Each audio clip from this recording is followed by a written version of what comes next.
भाऊ for development committee का गठन ही इसीलिए हुआ है कि माता बावे वाली के श्री चरणों में जितने भी श्रद्धालु आते हैं उन श्रद्धालुओं को सुविधा मिले और इस क्षेत्र का विकास हो।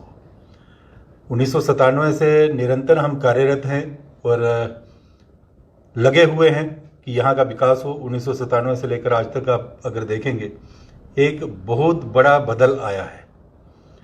और इस दौरान जो नवरात्रों में हमने किया है कि पहले हमने अपने वॉलंटियर्स विड्रा किए थे, इस बार हम दोबारा उनको लगाने जा रहे हैं। और यहाँ तक श्रद्धालुओं के आने की और उनकी सुविधा की बात है। अधिकांश श्रद्धालु जो हैं वो अपनी गाड़ी में आते हैं, निजी वाहन में आते हैं और वो वाहन सड़क के ऊपर पार्क करते हैं। इस बार जो पार्किंग एरिया है वो बढ़ गया है, यानी पहले एक ही छोटी पार्किंग हुआ करती थी, अब एक बड़ी पार्किंग भी है, गवर्नमेंट हायर सेकेंडरी स्कूल की पार्किंग भी है और उसके साथ एक प्राइवेट पार्किंग भी है। श्रद्धालुओं को सुविधा मिले इसके लिए हमने एक और नया, जो पहले भी होता था लेकिन कुछ सालों से बंद था, कि जो नीचे से गाड़ियां आती हैं कई बार वो ट्रैफिक जैमिंग करती हैं। ओपी टेंट हाउस के पास वहाँ एक पुलिस नाका के लिए हमने बात की है कि वहाँ पर पुलिस नाका लगे और जो गाड़ियाँ नीचे से लोकल करके श्रद्धालु आते हैं उनकी गाड़ी वहीं पे पार्क करवाई जाए। 2 पार्किंग है रेलवे टनल। सर, जिस तरह आपने कहा कि एक नीचे से श्रद्धालु आते थे, रास्ता एक तरफ से रखा है, क्या स्थानीय लोग जो यहाँ के रहने वाले लोग हैं उनको इस चीज़ का मुश्किल का सामना करना पड़ता है? देखिए, स्थानीय लोगों को बहुत बड़ी मुश्किल का सामना करना पड़ता है, खासकर नवरात्रों में और कभी भी रविवार और मंगलवार, इन दोनों दिनों में।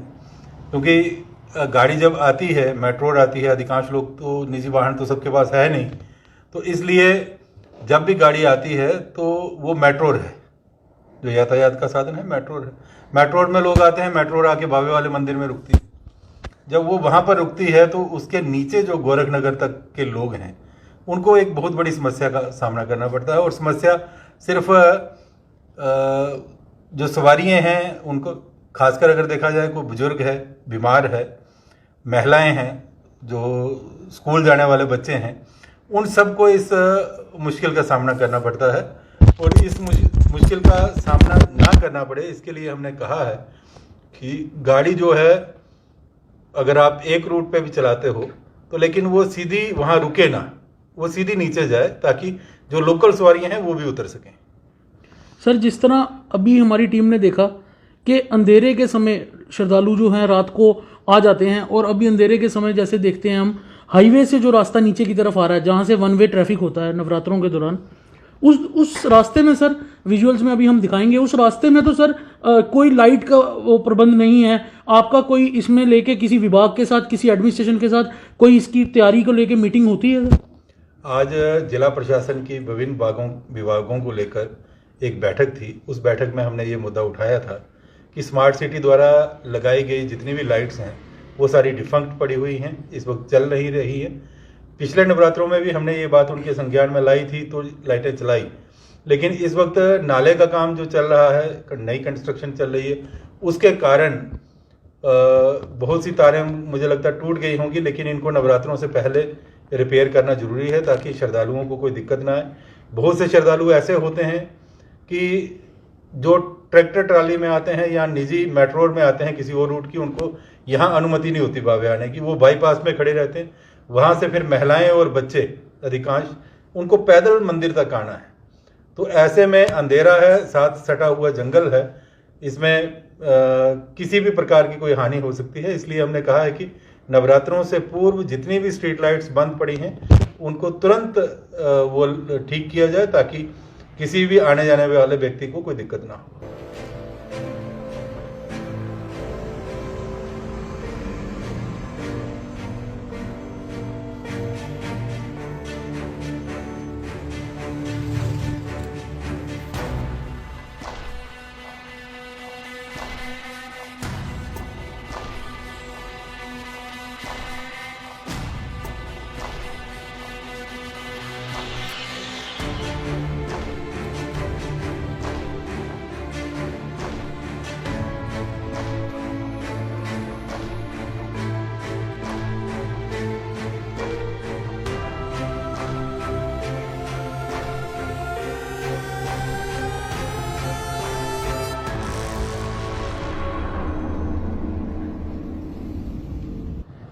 जिस तरह सर हम देख रहे थे ये जंगल का रास्ता है साइड से और लाइट का भी प्रबंध नहीं है और रोड का भी काम लगा है, और आपका कहना है कि यहाँ पे साइड पे जिस तरह हमारे भी लोगों ने यहाँ देखा, टीम ने देखा कि लोग जो हैं सड़कों पे गाड़ियाँ लगा देते हैं।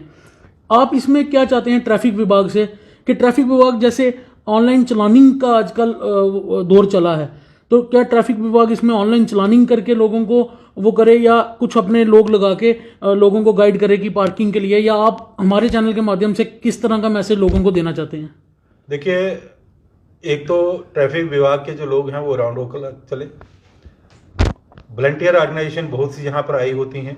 अगर पुलिस जो है वो वॉलंटियर्स को अपने साथ लगाती है, कुछ वॉलंटियर्स जो ट्रैफिक पुलिस को भी अपने साथ लगाने चाहिए।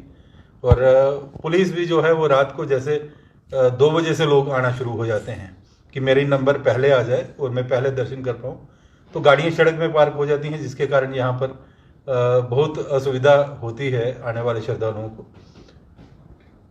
एक तो ये हो कि जिन भी ट्रैफिक के जो कांस्टेबल्स या अमले की जो ड्यूटी लगी है, वो अमला जो है वो पूरी तरह राउंड द क्लॉक चले। और उसके साथ जो गाड़ी उसके बाद भी रोड पे खड़ी होती है उसको चलान के बजाय टो की व्यवस्था होनी चाहिए कि उसको करके यहाँ से शिफ्ट किया जाए, ताकि श्रद्धालु 1-2 बार जब सभी को पता चल जाएगा कि यहाँ से गाड़ी टो होती है तो दोबारा वो नहीं लगाएगा। क्योंकि पहले भी ऐसे हुआ कि यहाँ पर लोग लगाते थे और कोई पुलिस ऑफिसर था, उन्होंने टायरों की हवा निकालना शुरू की। उसके बाद लोगों को पता चला कि यहाँ मुश्किल होती है और फिर लोग रोड पे पार्क नहीं करते थे वाहन। तो इसी प्रकार जो ट्रैफिक पुलिस जो टो का एक सिस्टम शुरू करे और यहाँ से गाड़ियाँ जो है वो गुलशन ग्राउंड पहुँचाई जाएँ, तो जब 2-4 लोगों की पहुँचेंगी उसके बाद इसका जो एक समाधान मुझे लगता है हो जाएगा। दुकानदारों की सर बात करें, जो मंदिर के मतलब उसमें प्रीमिसेस में जो दुकानें हैं, मार्केट एसोसिएशन जो है उसको इन सब चीज़ों को लेके किस तरह का मुश्किल का सामना करना पड़ता है ट्रैफिक को लेके, या ये जो हम आपको बताएं कि लोग जिस तरह रात को आते हैं, दुकानें कई बार बंद होती हैं, हर एक जो है शरारती तत्व भी कुछ लोगों के बीच में होते हैं, तो किस तरह का सामना करना पड़ता है और गेट कितने में बंद होता है? आप थोड़ा सा हमारे चैनल के माध्यम से लोगों को क्या बताएंगे कि कब से कब मंदिर में जो आने का टाइम है या मंदिर खुलने का टाइम वो कब से कब तक है? सुबह 4 बजे से रात्रि 10 बजे है। 10:30 बजे से पूर्व जो लोग हैं वो यहाँ पर आ जाएं, अगर जिसको भी माँ की हाजिरी लगानी है। इसके बाद जो है यहाँ पर कोई ऐसा ठहरने का कोई प्रबंध नहीं है, ना कोई यात्री शेड है कि जिसमें श्रद्धालु, कई बार मौसम खराब भी हो जाता है, उससे भी श्रद्धालुओं को बड़ी मुश्किल का सामना करना पड़ता है। दुकानें रात को बंद होती हैं, दिन में अगर कहीं बारिश होती है, धूप होती है, श्रद्धालु दुकानों में जाते हैं, परंतु रात के समय हमारी जो माताएं बहनें और छोटे बच्चे यहाँ पर होते हैं, अगर उस समय कई बार नवरात्रों में हुआ भी है तो बड़ी मुश्किल का सामना करना पड़ा। हमारे वॉलंटियर्स जो लगे होते थे, उन वॉलंटियर्स ने काफ़ी मदद करके कहीं ना कहीं उनको आशियाना ऐसा दिया कि जिसके अपना सिर छुपा सकें।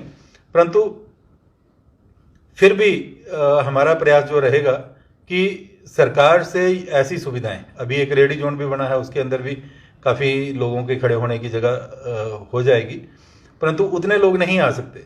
लोगों से यही आग्रह है कि एक तो मंदिर के समय आए। माता रानी जो है वो सुबह 4 बजे ही यहाँ नहीं होती, माता रानी पूरा समय यहाँ पर अपना आशीर्वाद देती हैं, दोपहर को भी होती। ज़्यादा लोग सुबह आना पसंद करते हैं, सुबह सुबह यहाँ पर आना, और उससे भीड़ हो जाती है और भीड़ से कई लोगों की चेन स्नैचिंग या इस प्रकार के जो किस्से भी सामने आते हैं। प्रयास करना चाहिए कि हम अपनी सुविधा अनुसार माता रानी के दर्शन करें। माता रानी हर समय यहाँ पर है और जब भी आएंगे आप माता रानी के दर्शन मिलेंगे। और दूसरा जो मंदिर की व्यवस्था है कि बार बार मंदिर को बंद करना, दोपहर को बंद करना, फिर रात को, तो हमने आज भी मीटिंग में ये उठाया था कि इसको 24 घंटे के लिए किया जाए। और एसपी साउथ मैडम ने कहा कि ये हमारे लिए भी पॉसिबल नहीं है, पुलिस अमला उतना ही होता है कि बड़ी दिक्कत आती है।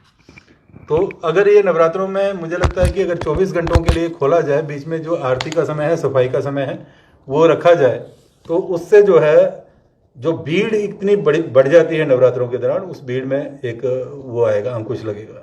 सर ऐसा नहीं लगता कि जो इतनी सारी समस्याएं अगर एक ये मंदिर जो है बहुत मान्यता वाला मंदिर है जम्मू का, इतनी सारी समस्याएं, इस सब का हल जो है सिर्फ एक श्राइन बोर्ड है?